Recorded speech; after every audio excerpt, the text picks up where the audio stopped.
आणि आता काही मोठ्या बातम्या। पूजा खेडकरची आई मनोरमा खेडकर आणि वडील दिलीप खेडकर फरार। खासगी कॅबमधून मनोरमा खेडकर पळून गेल्याची माहिती। पोलिसांकडून तपासात सहकार्य न केल्याप्रकरणी गुन्हा दाखल। पूजा खेडकरचे आई वडील फरार। पोलिसांकडून पूजा खेडकरच्या आई वडिलांचा शोध सुरू। पूजा खेडकरला पोलिसांकडून नोटीस।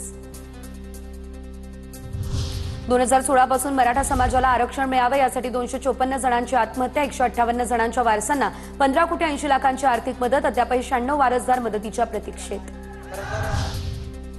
राहुल धोत्रे हत्याकांड प्रकरणी नाशिक भाजपचा माजी नगरसेवक उद्धव निमसे याला अटक। 22 ऑगस्टला धोत्रेवर घातक हल्ला तर 29 ऑगस्टला मृत्यू। फरार निमसे स्वतःहून पोलिसात हजर झाला अशी माहिती। वक्फ कायद्यातील काही तरतुदींवरती सुप्रीम कोर्टाची स्थगिती। बोर्डात 3 पेक्षा जास्त सदस्य गैर मुस्लिम नसावे। वक्फ बोर्डाचा सीईओ मुस्लिम असायला हवा। सुप्रीम कोर्टाचे हे निर्देश। भारतीय खेळाडूंनी हँडशेक न केल्यानं पाकिस्तानला मिरच्या झोंबल्या तर पाकिस्तानी क्रिकेट बोर्डाकडून आंतरराष्ट्रीय मॅच डायरेक्टरची हकालपट्टी। मैदानावरची परिस्थिती हाताळण्यात अपयश आल्याचा ठपका ठेवत कारवाई।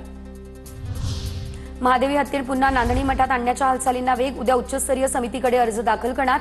नांदणी मठ वंतारा आणि राज्य सरकारकडून एकत्रित अर्ज सादर करणार। उच्चस्तरीय समितीकडे जाण्याच्या सर्वोच्च न्यायालयाच्या सूचना। बंजारा समाज किंवा इतर समाज आदिवासींमध्ये येण्याचा प्रयत्न करत असेल तर आम्ही येऊ देणार नाही। भाजपा आमदार संजय पुराम यांची भूमिका। तर धनंजय मुंडेंनी बंजारा समाजाला आदिवासींमध्ये समाविष्ट करण्याच्या मागणीसाठी पत्र लिहिलं आणि त्यानंतर पुराम आक्रमक। राज कुंद्राला आर्थिक गुन्हे शाखेनं समन्स पाठवलं। 60 कोटींच्या फसवणूक प्रकरणामध्ये आज आर्थिक गुन्हे शाखेसमोर हजर राहण्यासाठी समन्स। देश सोडून जाण्यापासून रोखण्यासाठी शिल्पा शेट्टी आणि राजला लुकआउट नोटीसही जारी।